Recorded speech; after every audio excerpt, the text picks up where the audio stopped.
Hello student, myself Rajneesh. और आज ना अपना जो टॉपिक होगा मेश एनालिसिस में हम लोग सुपर मेश के कंसेप्ट को देखेंगे। ये मेरा लास्ट मॉड्यूल होगा सुपर मेश एनालिसिस के, ठीक ना। तो सुपर मेश की बात बोलते हैं तो सुपर मेश होता क्या है, सबसे पहली बात हम देख लें तो सुपर मेश क्या होता है। Super mesh a result when the two mesh have a dependent और independent current source in the common. कभी भी क्या होता है कि अगर हम क्या होता है कि दो, ये अपने पास मेश वन हो गया, ये मेश टू हो गया। अगर दोनों मेश के अंदर ना क्या है कि अपने पास क्या है, अगर कोई कॉमन ब्रांच में ना, कॉमन ब्रांच में क्या होता है कि अगर कोई डिपेंडेंट सोर्स लगा हुआ या इंडिपेंडेंट सोर्स लगा हुआ, जैसे कि अपने पास 6 एम्पियर का एक इंडिपेंडेंट सोर्स लगा हुआ है, ये किसी पे डिपेंड नहीं कर रहा, दैट्स तो हम यहाँ पे ना सुपर मेश यूज़ कर सकते हैं। एक ही मेश ले के हम सॉल्व कर सकते हैं, इसको बोलते हैं सुपर मेश।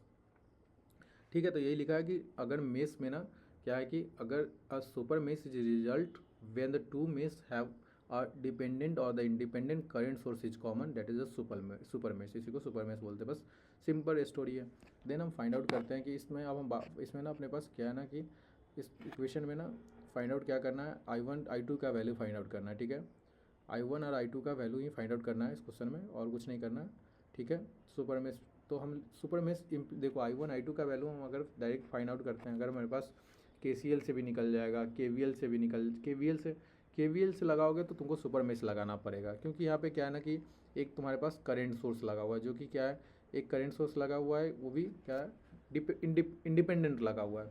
तो यहाँ पे सुपर मेश ही लगेगा। ठीक है, विदाउट सुपर मेश लगाओगे तो तुम्हारे पास ये प्रॉब्लम सॉल्व करने में तुमको बहुत डिफिकल्टीज होगा। ठीक है, क्योंकि सिंपल हमारे पास जो कंसेप्ट है, कंसेप्ट के थ्रू ही जाएंगे। तो KVL mesh incomplete excluded these element, क्या है ना कि जो भी एक्सक्लूडेड दीज एलिमेंट्स, 1 मिनट, ये क्या आ रहा है। ठीक है, तो अपने पास ना ये जो एक्सक्लूडेड दीज एलिमेंट, जो ये जो कवर जो ये बना हुआ है ना पीला कलर का, ये जो पीला कलर से बना हुआ है ये वाला, इस वाले पोर्शन को ना हम क्या करते हैं, एक्सक्लूड कर लेते हैं। इसको क्या करते हैं, इसको इंक्लूड नहीं करते हैं। जब भी हम KVL लगाते हैं तो बड़े वाले लूप में लगाएंगे, जो ब्लू से मार्क है ये वाले, इस वाले में ना हम क्या करेंगे, बड़े वाले लूप में KVL इक्वेशन लिखेंगे। ठीक है, पूरे कंप्लीट KVL इक्वेशन लिखते हैं। तो इसकी इस जो एलिमेंट्स है ना, एक्सक्लूडेड दिस एलिमेंट को क्या करते हैं, एक्सक्लूड करते हैं, इसको ऐड, इसको ना मेश एनालिसिस में KVL जब कंप्लीट मेश में लगाएंगे तो इसको इंक्लूड नहीं करेंगे। ठीक है, तो अपने पास सबसे पहले हम लिखते हैं इसमें बड़े वाले लूप में, अगर KVL इक्वेशन को लिखोगे तो -20 लिखोगे, तो पहले -20 वोल्ट प्लस 6I1, ये 6I1, देन इसमें 10I2, ये वाला करंट I2 करंट। देखो यहाँ पे हम ना जीरो ना, इसको नोड पे जीरो नोड लिए हैं। ठीक है, इसका भी हम यूज़ करेंगे नोडल ये इस, लेकिन इस ब्रांच में करंट क्या है ना कि I2 करंट फ्लो कर रहा है, हम I1 I2, इसमें ब्रांच में I2 ही करंट फ्लो कर रहा है, ये ऐसा कंसीडर करेंगे। I2 + 4I2 = 0, सिर्फ हम इस वाले ना ब्रांच को कंसीडर नहीं करेंगे। ठीक है, देन सॉल्व करोगे तो 6I1 + 4I2 14I2, 10 + 4 14I2 = 20। ठीक है, ये अपने पास इक्वेशन पहला हो जाता है। दूसरा इक्वेशन हम लोग लगाएंगे क्या, मेरे पास दूसरा इक्वेशन, अपने पास ना दूसरा इक्वेशन के लिए हम लोग पहले नोड पे नोडल एनालिसिस लगाएंगे, KCL एट द नोड 2। तो इसके बाद ना हम लोग क्या है कि ना KCL नोड 2 पे ओ पे लगाओगे, KCL इक्वेशन 0 पे। तो देखो करंट क्या हो रहा है, I1 करंट इज इनकमिंग। ठीक है, देखो ऐसा हो रहा है, ये नोड हो गया जो 0 नोड, तो I1 करंट इज इनकमिंग। ठीक है, 1 मिनट, और then 6 ampere current is also incoming, and outgoing current is I2 current is outgoing, out, different colour से ले ले, I2 current is outgoing current. तो अपने पास क्या हो गया, ये अपने पास हो गया कि 6 एम्पेयर करंट इन कर रहा है, इन एक नोड पे आ रहा है, I1 भी आ रहा है।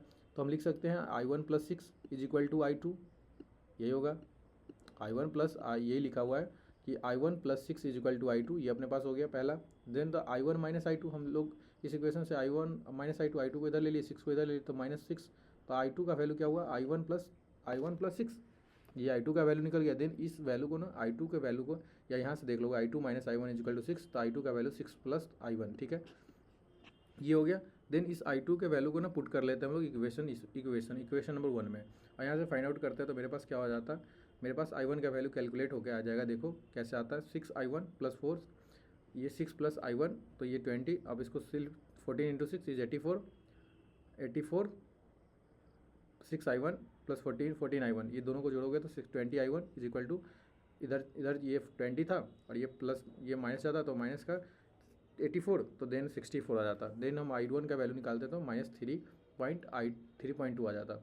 ये वैल्यू को ना हम क्या पुट करते हैं, I1 के वैल्यू को कहाँ पुट कर लेते हैं, यहाँ पे ले लेते हैं। देन फाइंड आउट कर लेते हैं I2, तो I2 is equal to 2.8 ampere. तो इस तरीके से ना हम लोग क्या करते हैं ना, इस सुपर मेश वाले नोड को, सुपर मेश वाले ना जो ब्रांच है इसको हम लोग कंसीडर एक्सक्लूड करके हम लोग फाइंड आउट कर लिए। हमारे पास I0, I1, I2 का वैल्यू भी नहीं निकल गया। इजी टू I1 और I2 का और किसी ब्रांच के क्रॉस हम करंट फाइंड आउट कर सकते हैं। इस ब्रांच में तो ऑलरेडी करंट दिया ही हुआ था कि 6 एम्पेयर का करंट दिया ही हुआ था। ठीक है, एक और प्रॉब्लम देखते हैं सुपर मेश के हम लोग, जिसमें क्या है ना कि इसमें हमारे पास क्या था, एक ही वोल्टेज सोर्स था जो कि इंडिपेंडेंट वोल्टेज सोर्स था। ठीक ना, एक ही इंडिपेंडेंट वोल्टेज सोर्स था और हमारे पास ना एक सुपर मेश का हम लोग स्टोरी लगाया। ठीक ना, अब देखो हमारे पास ना यहाँ पे क्या है कि सुपर मेश लगाएंगे जिसमें हमारे पास एक इंडिपेंडेंट सोर्स है, ये डिपेंडेंट सोर्स हो गया और ये 1424 वोल्ट है। ठीक है, और एक सुपर मेश यहाँ पे लगेगा। 1 मिनट, ये प्रॉब्लम नहीं है, ये गलत है। ठीक है, देखो ये अपने पास 24 वोल्ट और ये अपने पास मेश सुपर मेश लग जाएगा यहाँ पे, क्योंकि ये दो ब्रांच के दो लूप के में एक करेंट सोर्स है। तो अपने पास कभी भी इंडिपेंडेंट या डिपेंडेंट सोर्स है तो ये अपने पास ना इंडिपेंडेंट ही करंट सोर्स है, तो अपने पास सुपर मेश यहाँ पे लग जाएगा। Source is common. अब अपने पास अप्लाई करना हम चालू करके हम लोग फाइंड आउट करेंगे। यहाँ पे I1, यहाँ पे अपने पास निकालना क्या है, I1, I2, I3 का वैल्यू निकालना है। ठीक है, तीनों लूप का करंट निकालना है, I1, I2, I3 का। ठीक है, देखो तो हम सबसे पहले सुपर मेश अप्लाई करते हैं ना कि सुपर मेश। तब अगर नोड पे इक्वेशन लगाओगे, अगर कि अप्लाई करोगे KCL एट नोड पे, तो इस नोड पे क्या हो रहा था, देखो इस नोड पे क्या होगा, इस नोड पे एक 4 एम्पेयर का करंट आ रहा है, एक I1 जा रहा है और एक I2 आ रहा है। तो हम ये लिख सकते हैं I1 is equal to 4 ampere plus 2, तो ये I1 minus I2 is equal to 4 ampere. ये अपने पास लास्ट ये थर्ड इक्वेशन हम लोग निकाल के लाते हैं सब। ये अभी सॉल्व करने की आवश्यक नहीं था, स्टार्टिंग में सॉल्व करने की कोई आवश्यक नहीं है इसको।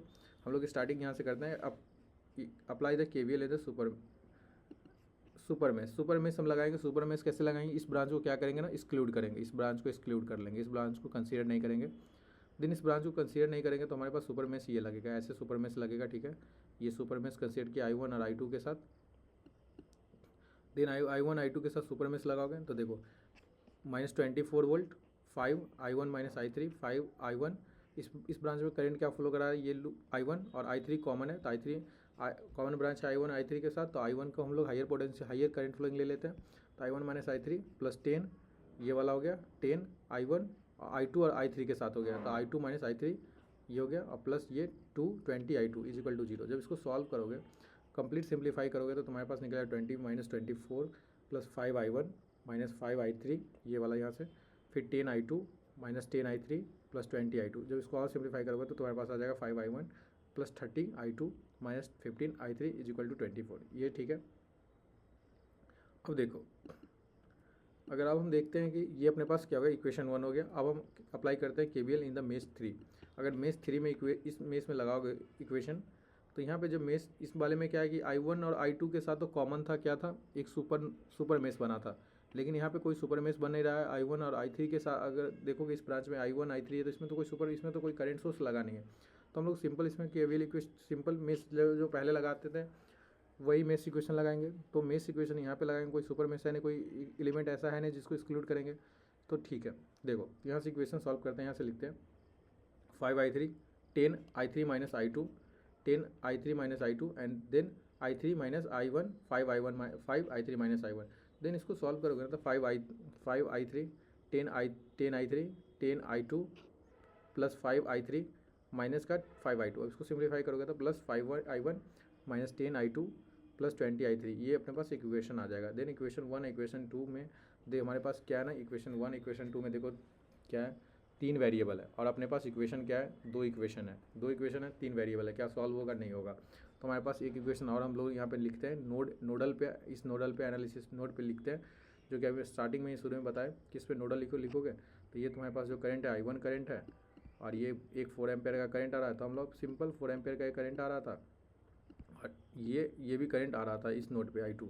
तो हम लोग लिख सकते थे 4 ampere plus I2 is equal to I1, यही I1 is equal to I2 plus 4 ampere, then I1 minus I2 is equal to 4। अब इस सारी इक्वेशन को ना यूज करके ना क्या करोगे, इस सारे तीनों इक्वेशन को यूज़ करके तुम क्या करोगे कि ये I1 माइनस I2 को पुट कर लेना, ये दोनों इक्वेशन में पुट कर लोगे, I1 का वैल्यू पुट कर लेना यहाँ पे। जब I1 का वैल्यू यहाँ पे पुट करोगे तो तुम्हारे पास क्या इक्वेशन आ जाएगा, अगर इसको I1 का वैल्यू यहाँ पे पुट करोगे ना तो देखो मैं बताता हूँ, तो ये आ जाता तुम्हारे पास क्या 5I2 हो जाता, और ये 20 हो जा 5I2 और 20 आ जाता, ठीक है। ये तुम्हारे पास, तो इसमें इक्वेशन में इस इक्वेशन में I2 और I3 अननोन हो जाता। अपने पास क्या होता है, इसमें दो वेरिएबल अननोन होते हैं, और यहाँ भी पुट करते हैं ना, I1 का वैल्यू पुट करोगे यहाँ पे तो यहाँ पे भी तुम्हारे पास क्या हो जाता, दो ही अननोन होते I2 I3, तो यहाँ से दोनों इक्वेशन सॉल्व करके I2 I3 निकल जाता, फिर I2 I3 निकल जाता। तो हमारे पास क्या था, यहाँ पे I1 का वैल्यू निकालना था, और I2 का वैल्यू जब पुट कर लेते हैं यहाँ पे तो हमारे पास I1 का वैल्यू आ जाता। तो हमारे पास ये दोनों इक्वेशन से देन हमारे पास, तो हम I3 जो मेरे पास था, I3 तो निकल गया, I2 I3 निकल गया, यहाँ से I1 निकल जाता। तो हमारे पास ये सुपर मेश इस तरीके से सॉल्व करते हैं। तो सुपर मेश हमारे लिए आसान हो जाता है जब भी अगर कोई डिपेंडेंट या इंडिपेंडेंट सोर्स कॉमन अगर आ जाए तो हम उस ब्रांच को क्या करते हैं, एक्सक्लूड कर लेते हैं और सुपर मेश अप्लाई कर लेते हैं। यही कहानी था सुपर मेश का, ठीक है। तो पूरा का पूरा ना KVL जो होता है, KVL मैंने पूरे अपने चैनल पे ना KCL पूरे अपलोड कर रखे हैं, super node, super mesh, super node, और पूरे के पूरे KCL इक्वेशन कैसे अप्लाई करते हैं, किरचॉफ करंट लॉ और किरचॉफ वोल्टेज लॉ, ये मैंने सारे अपलोड कर दिए। पहले मैंने अपलोड किया इंडिपेंडेंट सोर्स का, देन डिपेंडेंट सोर्स के साथ, और देन अब हम सुपर मेश का, ये अभी जो हम लोग देख रहे हैं ये सुपर मेश देख रहे हैं। देन तो ये अपने पास पूरा कवर अप हो जाता है, पूरा का पूरा KVL इक्वेशन कवर अप हो जाता है, ठीक है। देन तो हम लोग इसके बाद जाके सुपर पोजिशन थ्योरम देख सकते हो, थेवेनिन्स देखो, नॉर्टन थ्योरम्स देखो। मैंने सारे कंसेप्ट अच्छे से बताए इस चैनल पे, और कहीं भी इधर उधर मूव करने की आवश्यक नहीं है। और तुम अलेक्जेंडर सार्डी के बुक को अगर रेफ़र करते हो तो तुम्हारा नेटवर्क काफ़ी अच्छा हो जाएगा, ठीक है। तो ओनली फॉर माई सजेशन, बाकी आपका जो मन है सो करो, ठीक है ना। और चैनल को यार वीडियोज़ को लाइक कर दो, चैनल को सब्सक्राइब कर लो, ठीक है। और कोई अगर डाउट होता है तो पूछ सकते हो कमेंट बॉक्स में। Thank you.